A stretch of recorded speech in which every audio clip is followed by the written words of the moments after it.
Hello everybody and welcome to video 12 in the Django and React tutorial series. Now what we're going to be doing in this video is just continuing from where we left off in the last. We're going to be making it so that this settings page is actually proper and does what we want it to do. Now as I discussed, what's involved with that is changing this title, changing this create a room button title to be update room, and then having this back button being removed. So we're going to make the actual create a room component be reusable. And that's kind of the point of this video, I guess. It's going to show you how we can make a component be used in multiple scenarios. Now, I'll first just start by saying that once again, this tutorial series is not following all the best practices, all the industry standards. This isn't something that you would probably see at, like Google or Facebook. Like they would be doing things probably a lot different than the way I'm doing it right here. The point of this series, as I've said from the beginning, is just to teach you how this stuff works, to give you kind of a cool, fun project to work on. And this is exactly what I would do if I was just kind of building a hobby project. I didn't really care a ton about the code quality, and I just wanted to learn a new framework and kind of learn a back-end thing like Django as well, and just see how they work and get some experience with it. So keep that in mind. You guys are welcome to be as critical as you want as the coding here, but as I've said many times, it's not meant to be industry standard and all of that. So anyways, let's continue. So let's go to the create room page. And actually, before I do that, let's kind of get a better introduction into this. So if we have a look at render settings here, which is what we did in the last video, you can see we're calling create a room, or we're using the create room page component. Now we pass all this information through, right? We pass the votes to skip. This is stored in the current state of the room page. We pass the guest can pause, again, stored in the state. We pass the room code. This .room code is defined in the constructor. So this .room code is equal to this .props, .match, .params, .room code. And then we pass this update true so that we know what we need to do in the create room page, whether it's going to be creating or updating or whatever. We also pass a callback that we should be calling whenever the room actually updates. So we'll use that later, but that's the information we're passing through. So now what I want to do is in the create room page, I want to take these props and actually use them, right? So here you can see that by default, we have this .state is equal to, guest can pause. We have votes to skip is equal to this .default votes, but I don't want it to be equal to these hard-coded values. I want it to be equal to what we pass in through the props. But the issue is that we're not always passing this information through the props, right? If I go to homepage and we have a look at create room page, we're not passing any information through the props. So we need a way to set the default value for the props, right? And again, those props are just the piece of information we're passing in. So this is where we're actually going to use something which is called default props. We're going to define what the default value for our properties should be. So there's multiple ways to do this, but this is the easiest way in my opinion. We're going to define a static variable, and it's going to be called default props. And then it's going to be equal to the name of all of the props that we expect to be passed in, as well as their value. So what we're going to say is votes to skip, and then we're going to set this equal to whatever we want the default to be, which is 2, right? Then next, we're going to say guest can pause. This is going to be equal to whatever we want the default to be, which is in this case true. Then we need update. Update, the default for this, I'm going to say is false. Then we need the room code. The update for this, I'm just going to say is null, or sorry, the default for this, I'm going to say is null. And then we need the update callback. So I'm going to say update callback, and that's going to be equal to just a default arrow function. All right. So that's all we need for our default props. And pretty much this means if we don't pass any of these props through, if any of the ones that are in here are not passed, by default, they will have these values, just like a default parameter in Python or some other languages. All right, so now that we have that, let's actually start using them. So inside of the state now, rather than having the state be equal to true and this .default votes, which I just deleted, we're going to say guest can pause is equal to this .props .guest can pause, because that's the information we're passing through to the create room page. Same thing for default votes. It's going to be this .props .votes to skip. That way, this state will be at whatever we pass through, and by default, it will be true and it will be 2. All right. So now that we have that, let's go change anywhere else in this code that was using hard-coded values like 2 or whatever else we may have had. So if we go to right here inside of the text field, this text field, just a reminder, is the votes required to skip the song. You can see we're using this .default votes. We don't want that. We want to change this to this .state and votes to skip. So this way, this will get updated based on the state, or the default value will be equal to whatever the state is, right? And that's what we need for that. All right, now that we have that, let's see if there's anything else that's hard-coded. Doesn't look like there is. So before we continue, I need to quickly thank the sponsor of this video and this series, which is AlgoExpert. AlgoExpert is the best platform to use to prepare for your software engineering coding interviews. It has over 110 coding interview questions and has great instructors on the platform like myself. If you want to get better at data structures and algorithms and prepare to ace your software engineering coding interviews, then check out AlgoExpert from the link in the description and use the code TechWithTim for a discount on the platform. So now let's start doing what we were discussing and changing, say, like the label of this from create a room to update a room in the specific scenario.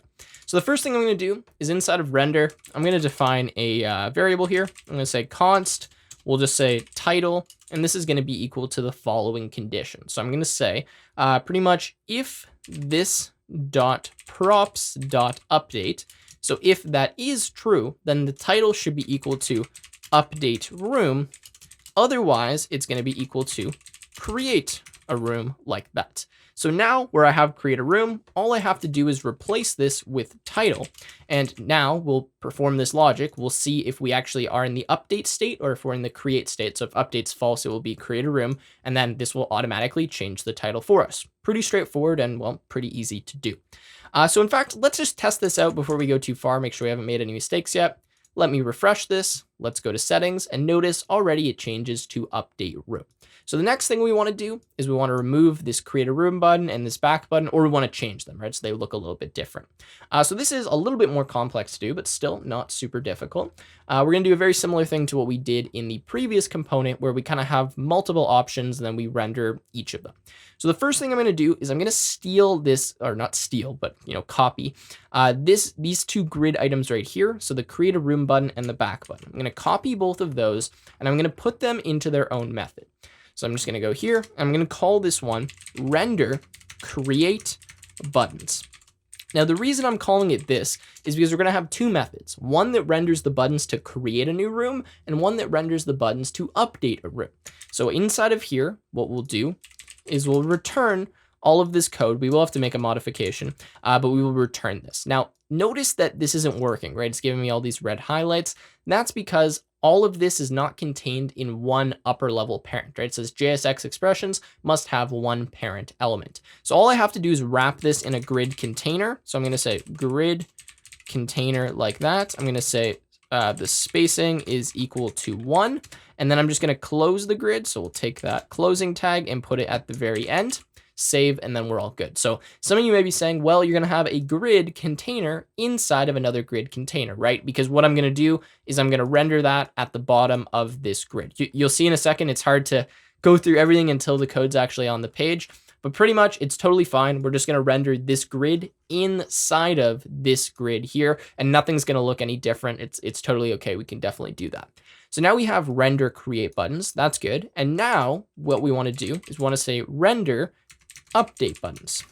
So pretty much changing what buttons we're going to be using based on we're updating or we're creating.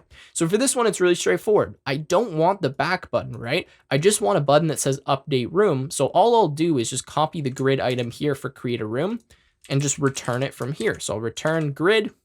It can just be a regular grid item. Since there's only one element, it's not two grid items like we had here. I'll change create a room to say update room. And then we'll change this onPress method to be something that actually is going to call the right endpoint. But for now, we'll leave it at this just because we don't have another thing to put here right now. So anyways, now we have render create buttons and we have render update buttons, or we could say render update button. I mean, just to keep it simple, we'll keep them both at plural. And now let's go to the bottom of our grid. Let's go inside of here where these buttons were before, and let's just write another condition. So let's say this dot state dot update question mark. So if we are updating, then let's return this dot render update buttons. Otherwise, let's return this dot render create buttons.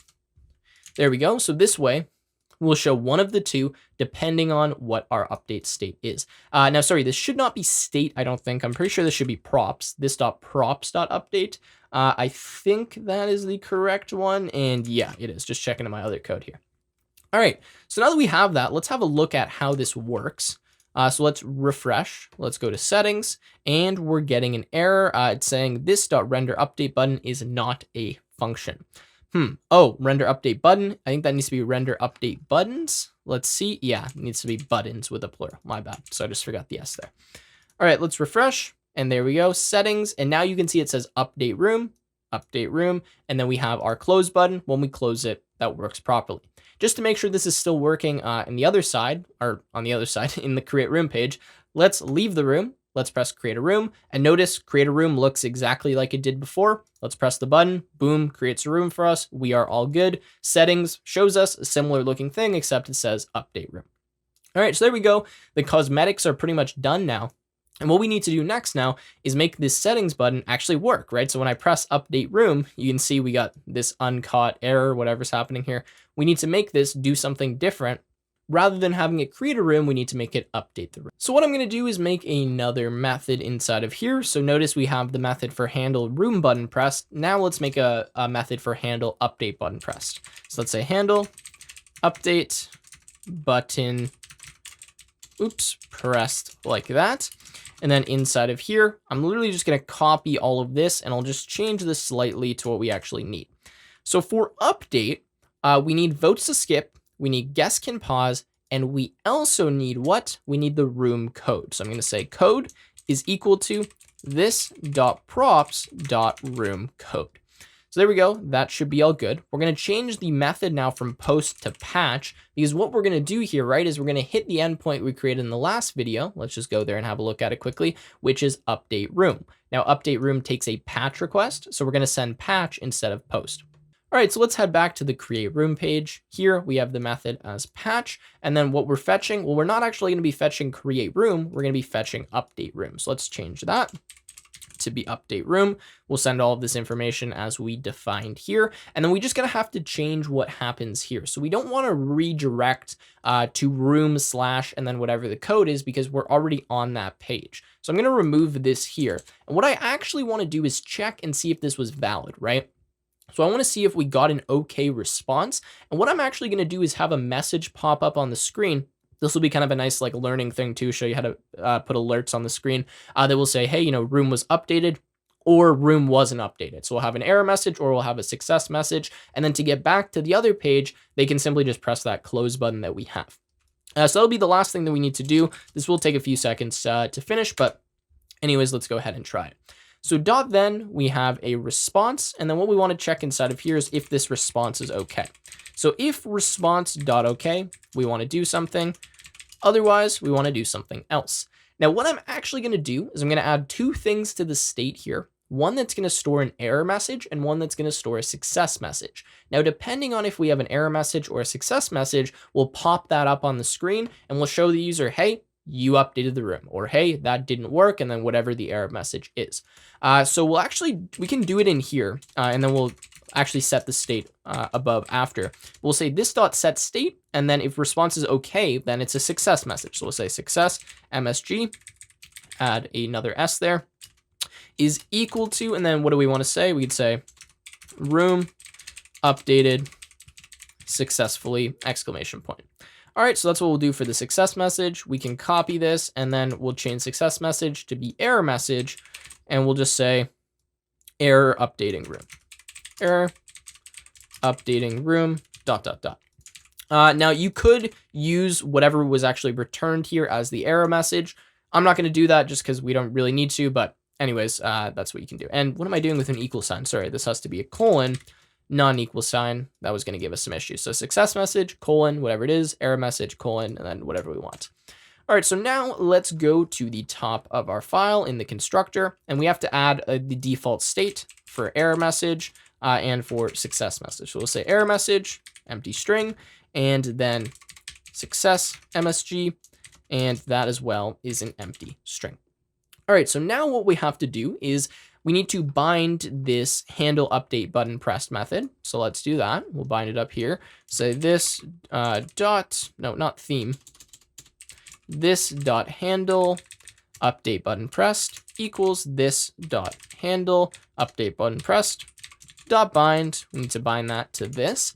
Then we need to change what the onClick event is for the render update button. So if we go here and we see that we have the button for update room, handle room button pressed. Yeah, that needs to change. This needs to be changed to this dot handle update button pressed. So now we're going to actually call the correct method from the update button.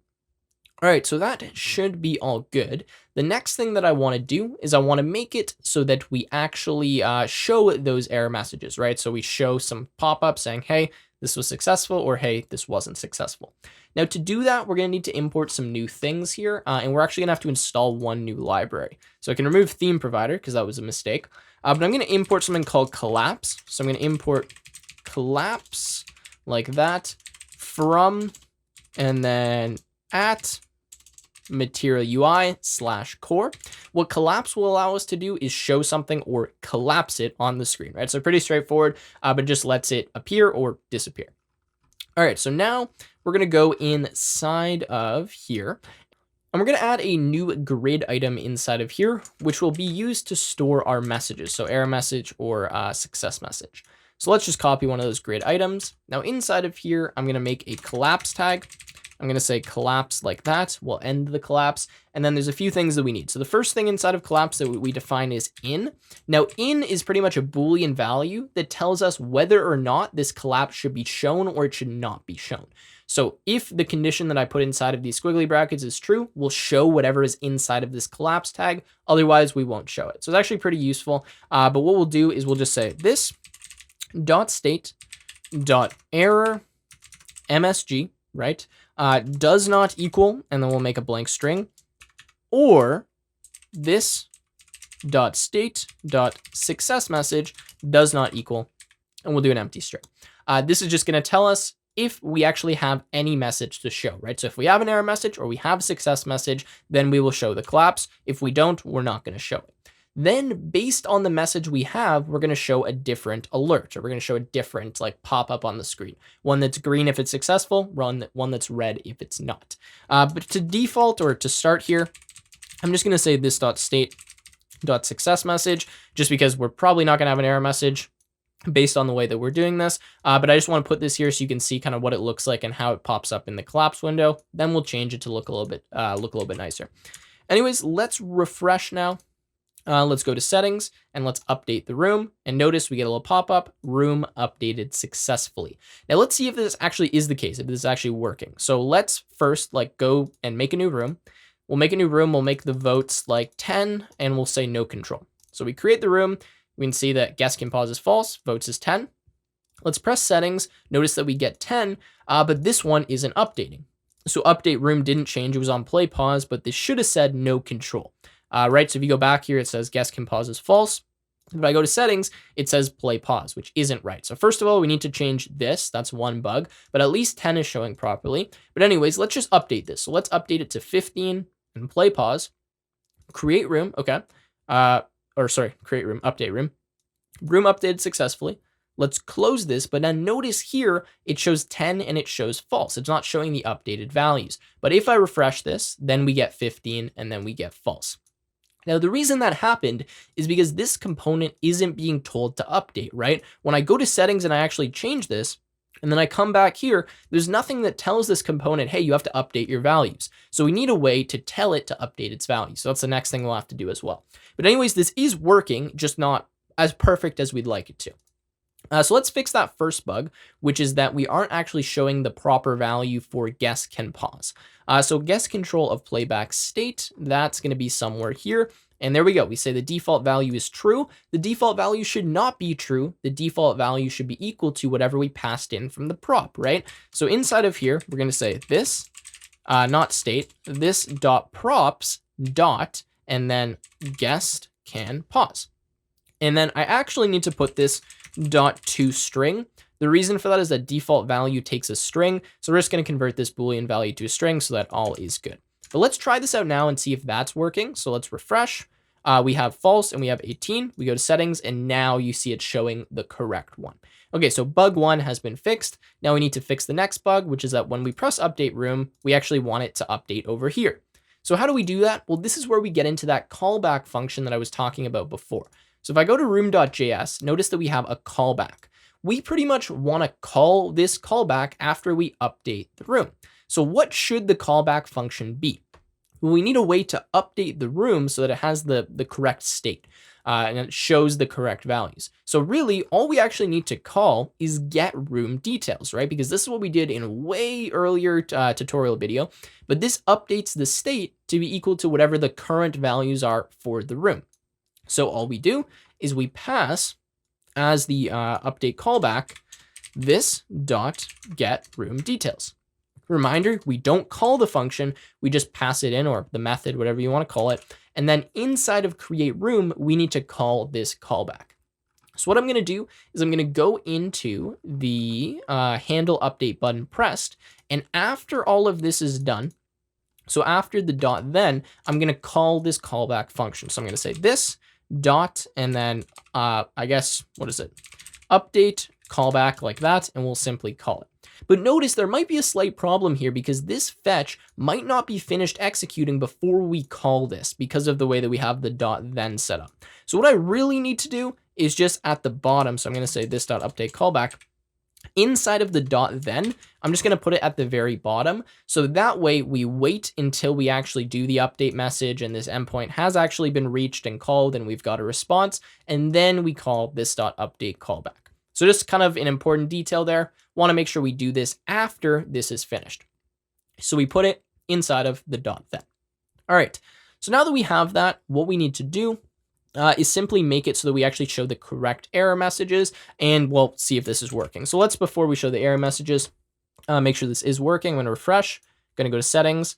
Let's change this to say 10 and play pause, update room. We go back and this hasn't updated.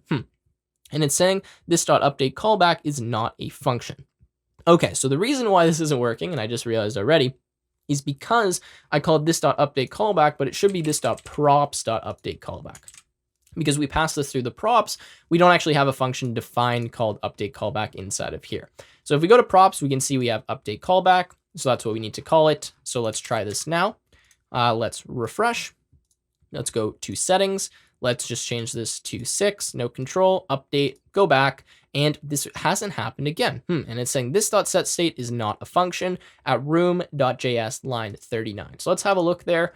Room and line 39. Oh, right here. So I guess the reason why this isn't working is because we haven't bound get room details to the actual this keyword. So just to go through what happened here, I pass get room details as the callback function to my create room page.